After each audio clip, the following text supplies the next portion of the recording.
as the void can feel like the ultimate ending because, in many ways, it is. It's the end of old habits, beliefs, and the comfortable familiarity that we've clung to for so very long. But it's also the beginning of a new, higher state of consciousness. This space honors all paths of connection, healing, and family, grounding ourselves in sacred teachings as we are anchored in ancient roots, ready to rise from the soil of our past. I'm Irene Stupski, here to guide you through stories, insights, and spiritual practices that will help you heal and rediscover your true belonging. Welcome to Angels, Adoption, and Ancestors. The sacred space of creation, navigating the terrifying beauty of transformation. As we open our beautiful sacred circle with the angel of the void, as the void can feel like the ultimate ending because, in many ways, it is. It's the end of old habits, beliefs, and the comfortable familiarity that we've clung to for so very long. But it's also the beginning of a new, higher state of consciousness, a moment where your higher self begins to emerge. Welcome to this week's episode of Angels, Adoption, and Ancestors, where we are beginning our second season with this beautiful angel of light, the space where we connect with divine guides and explore spiritual wisdom to help you along your sacred journey. This week, or this month, I should say, we are held by the powerful presence of the angel of the void, as I so call it. The unseen angels that we have forgotten about that teach us so many different lessons. As we begin, let's open this shared sacred space by rubbing our hands together, taking a deep breath in and exhaling out. As we stir this beautiful energy within our hand chakras, bring this energy to your heart center. Breathe deeply and slowly, releasing any tension as you invite in this angel of void into your sacred soul space. In this stillness, we call upon the divine to guide us through the unknown. Now, you may be asking yourself, what is the void? Because I sure did when I first heard of it. And well, I didn't understand it myself for the longest time. And I wish I knew more about this at an earlier age, because I think it would have kept me from so much turmoil. But it feels so empty at times, yet it's not just emptiness. It's a sacred space of profound transformation. It's the in-between, a threshold between endings and beginnings. And in this space, this is where clarity dissolves on how we used to know things. It's where you feel lost in uncertainty and where answers seem extremely elusive. And it may feel terrifying, like the ground has been pulled out from underneath you, leaving you suspended in a state of unknowing. Yet, this transformation doesn't feel empowering, at least right away. Instead, it can feel deeply isolating. Even if you are surrounded by family and friends and coworkers, you might still feel empty, the void inside. A loneliness that seems to defy explanation. This is because the void is asking you to retreat inward, to look inside, as if your hand from the soul is reaching out to pull you inward. You feel disconnected from external noise and you begin to reconnect with the stillness of your soul. And for many of us, the void feels like the end, a dark, still place where hope flickers very faintly. But what if this darkness isn't the end? What if it's the fertile soil where your next chapter begins to take root, to appear, to come into fruition? The void is where the universe strips away the unnecessary, leaving only what is essential for your growth. It's an emptying out, a shed of old identities, relationships, and beliefs that no longer serve your highest good, or in other words, something that you may have outgrown. Yet the process can often feel excruciating because it asks you to surrender your control and it asks you to trust the unknown as the unseen angels guide you. And during this time, you might find yourself craving solitude. So it's okay to hunker down on the couch with a blanket, with your favorite Netflix series or Amazon Prime and a beautiful bowl of popcorn. And why not put the butter and the salt on it without feeling the need to explain yourself to anyone? It's not avoidance, it's healing. So as you spend time alone, you might notice these old emotions that you thought you had already worked on healing begin rising to the surface once again. Years of pent up energy has been blanketed by habits and comforts, and they begin to start to crack open. These comforts served a purpose for a time. They shielded you from pain and they allowed you to survive to get to this point. But now the void invites you to let them go, to embrace the discomfort of change, and to step into the fullness of who you are becoming, who you are remembering you came here to be. Change is uncomfortable. I get it. It pushes us out of what we know and it forces us to confront what has been hidden. But within that discomfort lies profound transformation. Each tear that you shed, each moment of silence, each breath taken in solitude creates space for your higher self to rise.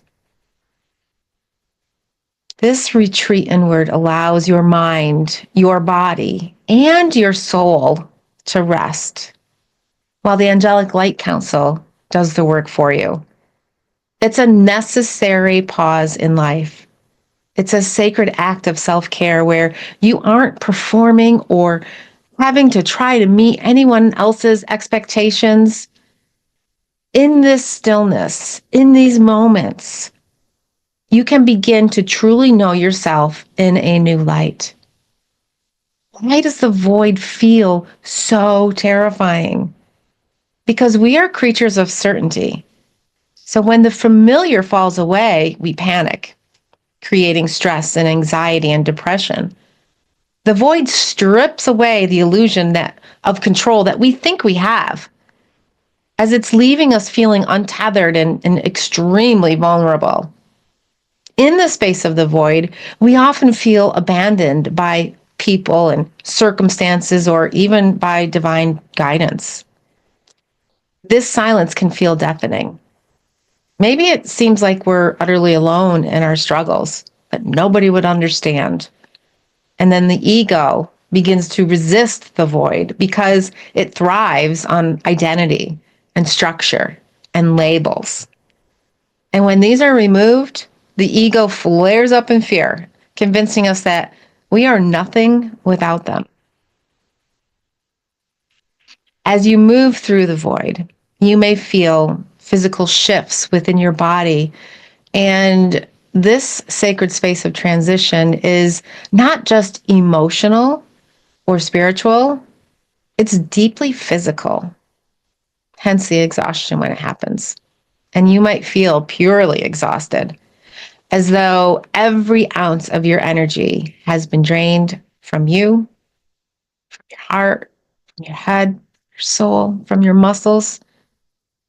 Alternatively, you might find yourself overwhelmed, the exact opposite, with extreme energy, needing to run, to work out, to do jumping jacks, to dance, to sing, or release that surge in a physical way.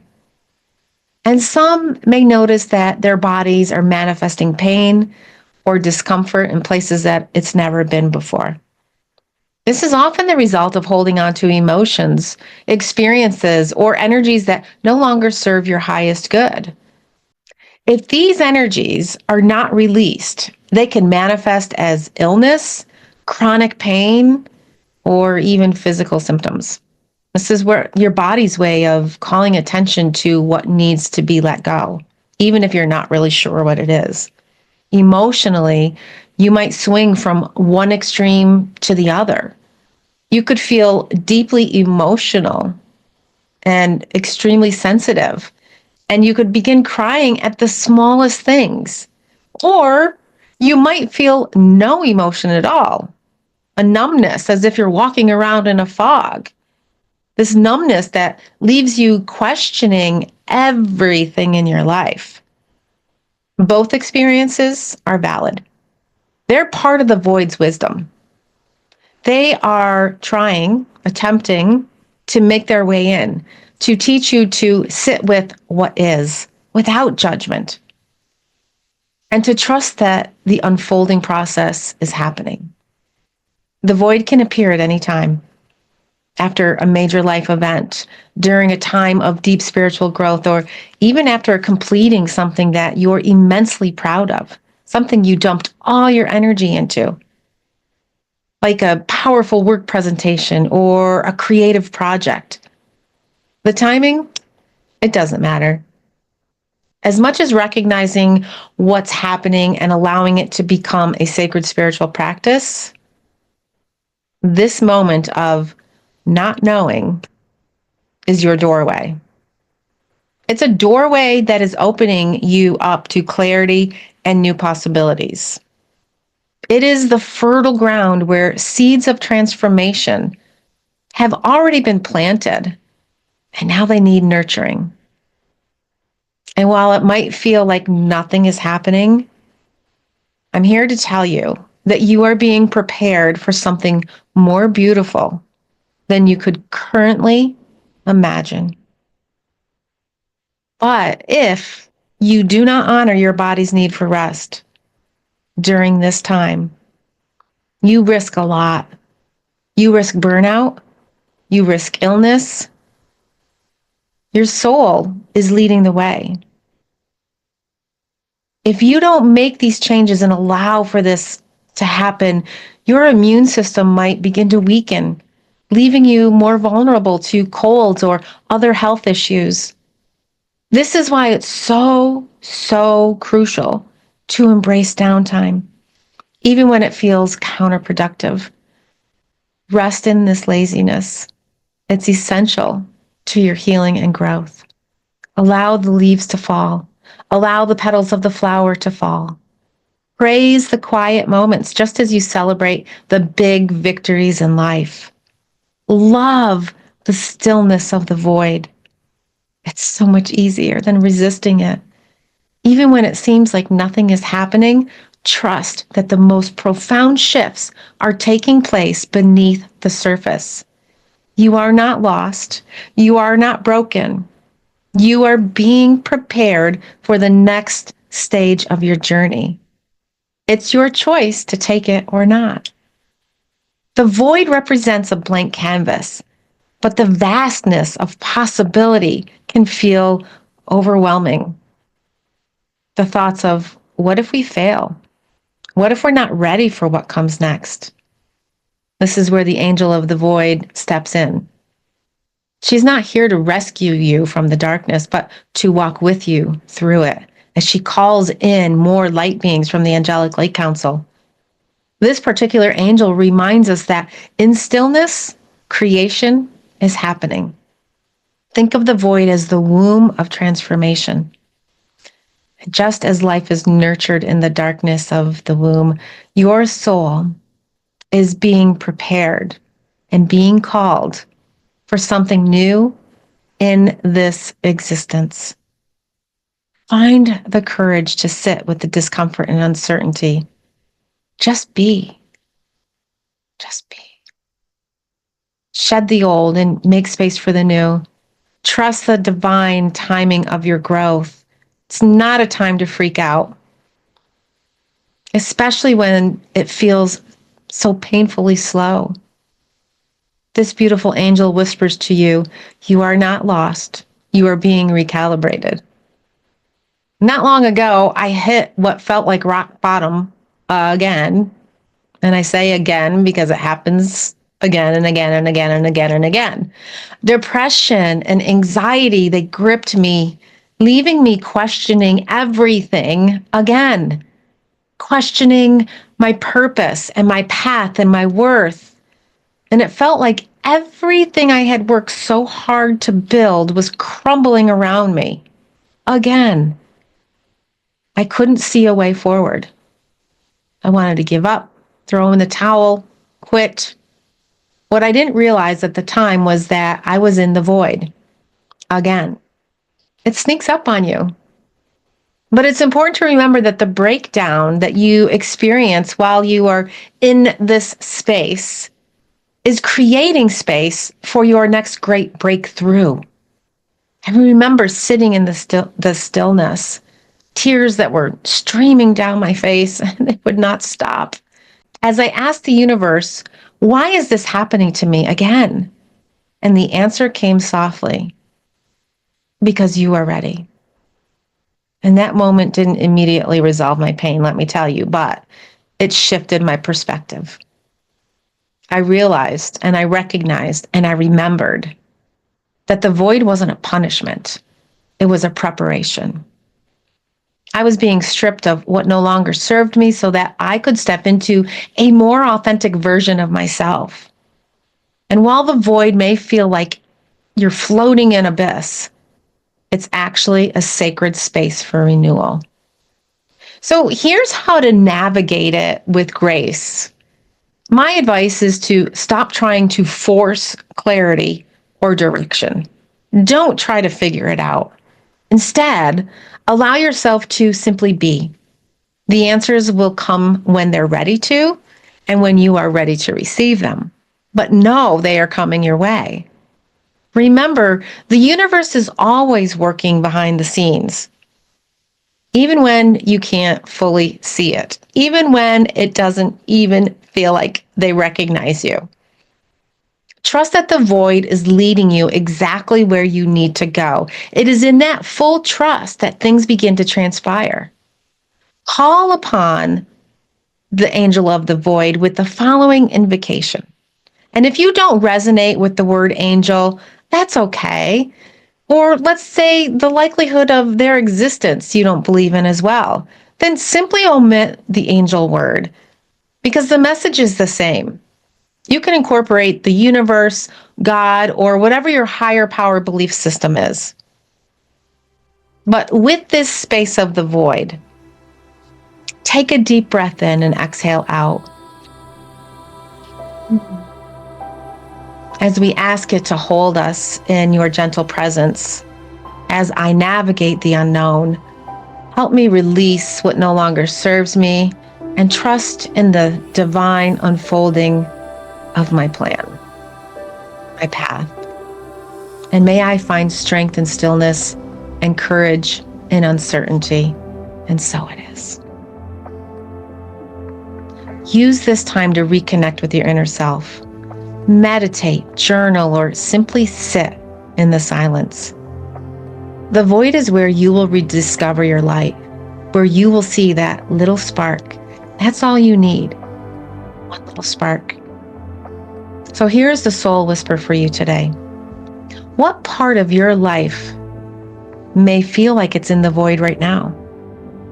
How can you create space for stillness and trust in the unknown? Or how can you prepare yourself for the next time this happens? What old beliefs, relationships, or identities are you ready to release?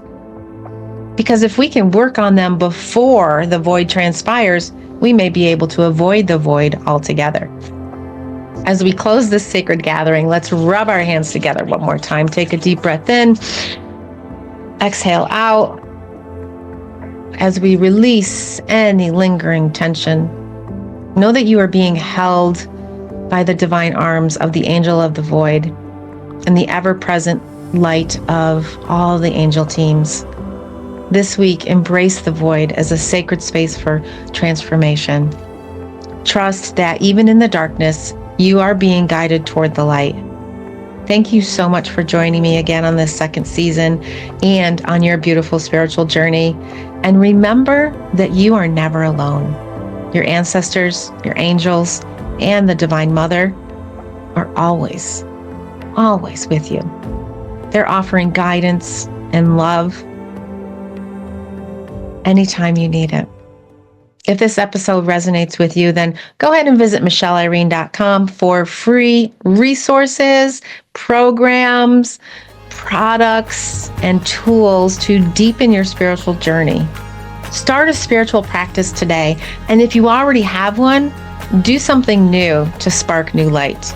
Until next time, may your heart be light, your steps sure, and your spirit soar freely.